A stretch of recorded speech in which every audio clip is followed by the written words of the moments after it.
the Mustang to show center at 300 miles per hour. Pulling into a 6G turn right now. And that, ladies and gentlemen, is the Mustang mid-range turn. And the complete container watching, he still has the energy left to pull into the vertical and roll away from the inside.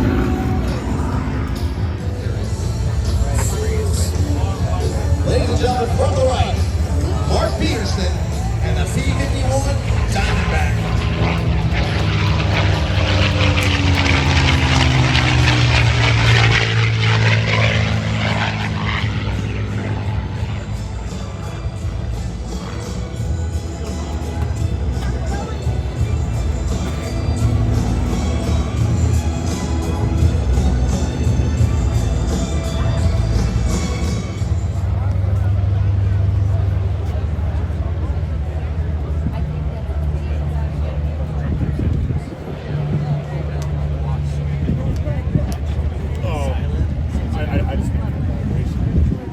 I still miss it something. I should probably turn it on vibrate. It's like not even I never actually hear it. I pretty much only feel it vibrate.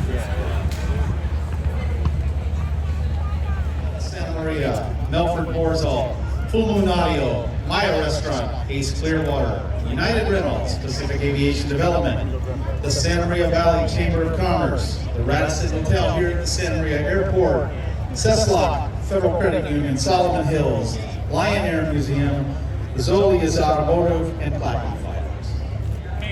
Now, folks, if you haven't visited the Plains of Fame Museum in Chino, California, out east from LA, it is an absolutely stellar museum to go see. Not only is it a world-class restoration facility, but they do have a ton of great vintage warbird type aircraft like you see before you today. Many of them flying like you see today, and many of you get up close to one-of-a-kind type aircraft that you'll never see anywhere else. So I would let you know, get a chance if you're in the LA area, plan a day to get by the Plains of Fame Museum right there in Chino, California, just south of Ontario Airport, actually. The demonstration on our Sherman tank.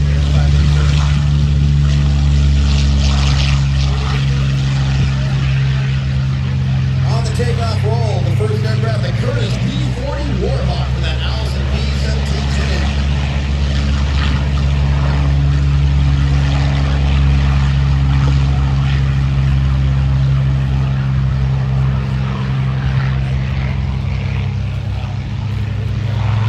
Those two Warhawks now followed by the P-51 Mustang. A very, very rare P-51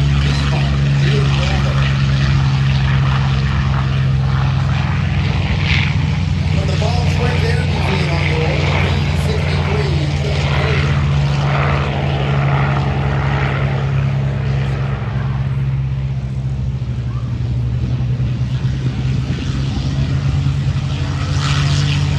The P-51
P-12. This replaced it with a more powerful, higher horsepower, dual-stage supercharger.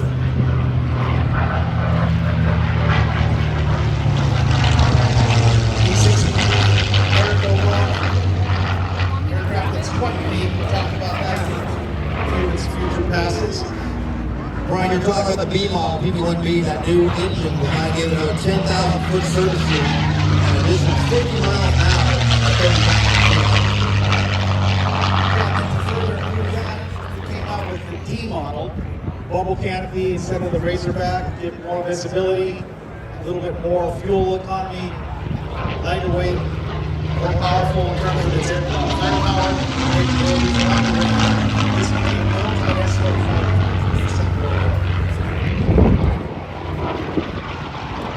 And the F3, Russian built, fighting on the eastern front. Yeah, very small, lightweight fighter, extremely small. Getting a great for about 2.5 years, from 1944 to 1946. P-40s, including both all leaders of the war. Their training was really where their distinctive role came out as an attack pilot, an attack fighter.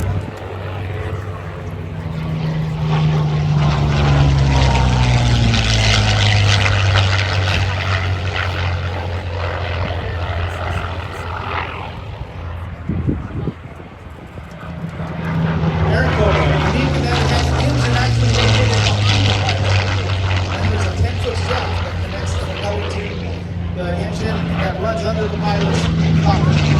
Yeah, those are 20 overhead capabilities for the aircraft. And I think there's only 3 of them that are left flying in flying condition. Almost exclusively used by the Soviet Union in the Eastern Front. Yeah, Russia was the largest buyer with about 3/4 of the aircraft being sent to Russia. That's why, because the U.S., even though we were manufactured, we felt it was inferior to Mustang. Now, many of these aircraft were flown to Russia by the women's air service pilots. They go to Navajo in Montana, then they got donated to a park in Atlanta, sat in the park, kids playing on the aircraft, and little did they know that they never taken the gunfire.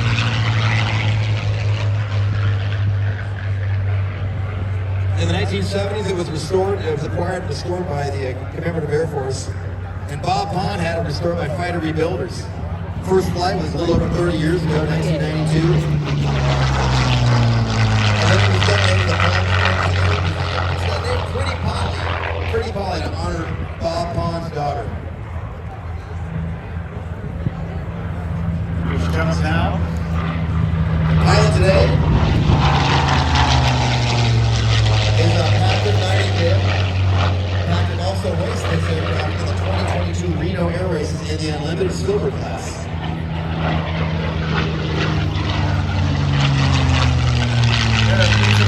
These models were built both in Inglewood, in Southern California, as well as in Dallas.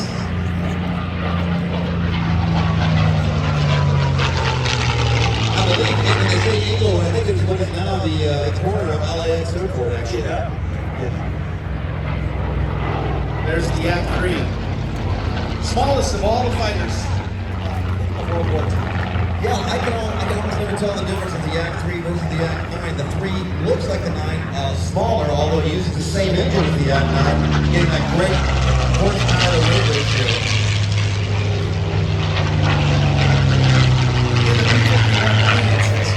The B model made in Inglewood, identical to the P-51C, which would have been in Dallas. They're identical aircraft. I think you told me this last week, right? The Planes of Fame aircraft flew in World War II, the P-40 I'm talking about. It was built in Buffalo, New York in June of 1943 and went to the Royal Canadian Air Force. It had to be shot down for Japanese fire below 13,000 feet. It was later belly landed in 1958, and then Planes of Fame had belonged to it were acquired in 1960. It sat for 20 years, finally restored in 1980, and came up as the 325th Fighter Group. The Japanese began to launch a series of large balloons equipped with ordnance bombs in their aircraft.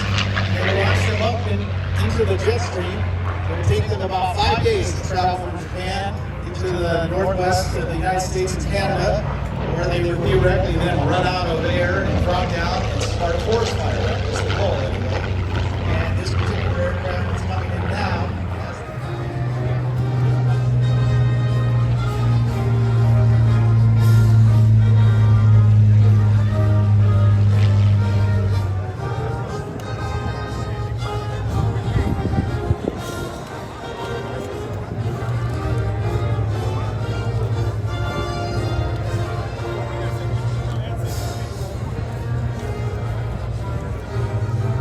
thing you will notice in all these fighter aircraft, except for two of them, one we saw earlier, but they're all tail draggers in this thing. You have the two main wheels in the front, as you see this Curtiss P-40 touching down. It's gently lower the tail wheel down to the ground, hence the tail dragger. The P-63 that we see flying right now, and the P-38 that we saw in the Pacific Theater flight, both of those going to the more traditional, what they call conventional tricycle gear. And obviously, in most modern aircraft today, you see the tricycle gear setup versus the tail dragger. There's only one jet-powered aircraft still flying in the military with a tail wheel. You know what that is? It's the Lockheed U-2.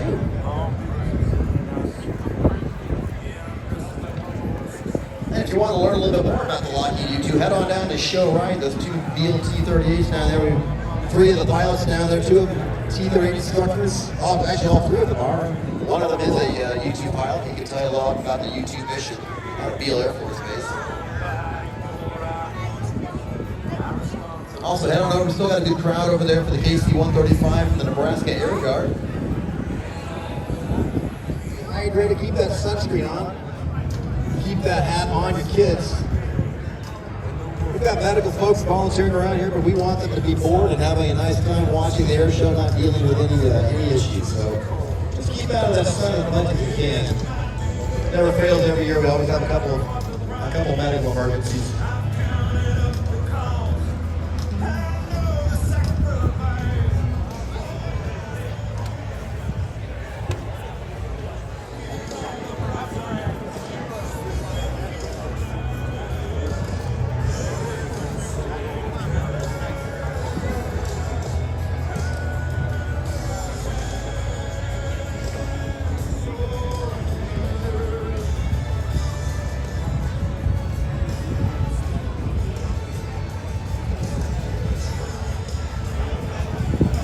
Additional shout outs to some of our sponsors, the Santa Maria Country Club, Allen Hancock College, McDonald's,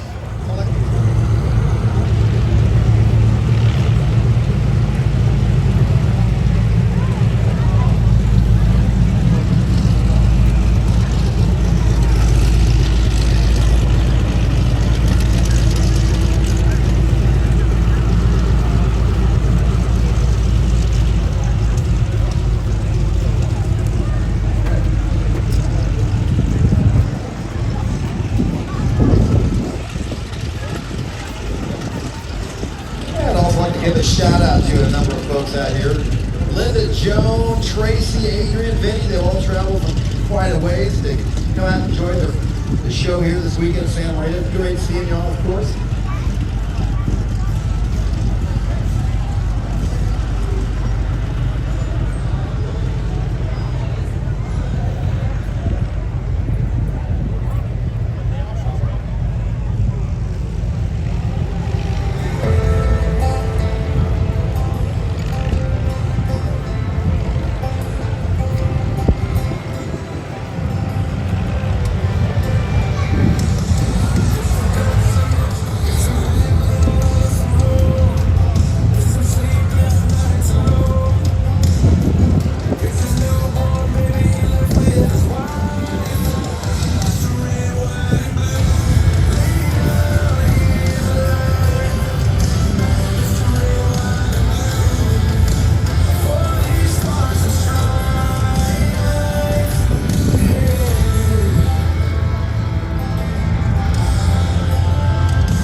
Formation takeoff. You don't see that too much anymore in the U.S. military.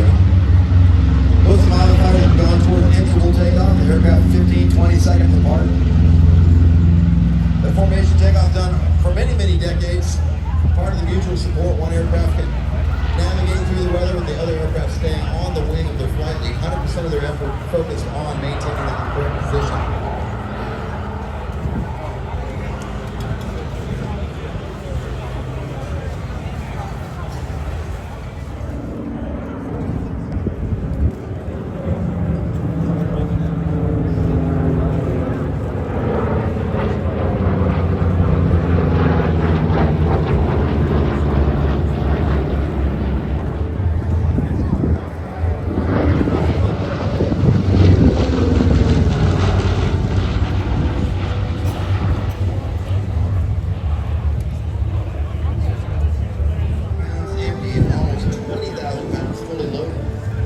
Yeah, it's actually an aircraft that's designed around the turbocharger. Turbocharger is the ability they use exhaust fumes to fire, feed it to a turbine, compress the air, and then feed it back into the carburation system to give it the ability to fly at higher altitudes, thinking it's at sea level, so it's matching sea level air at higher altitude. They literally designed this aircraft around the engine, Pratt with the R2800, and the turbocharger that went with it. A little ironic, they would design the aircraft around all that and call it the Thunderbolt, and then a few decades later, another aircraft designed around its large cannon, 30mm cannon, is called the Thunderbolt II. So,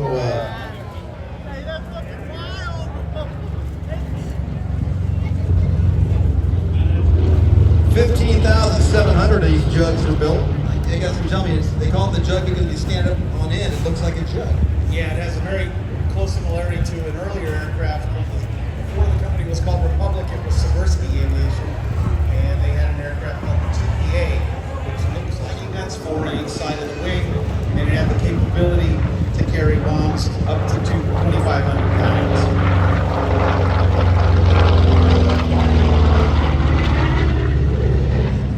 We've talked about it with some of the other aircraft, but this one also with the Pratt & Whitney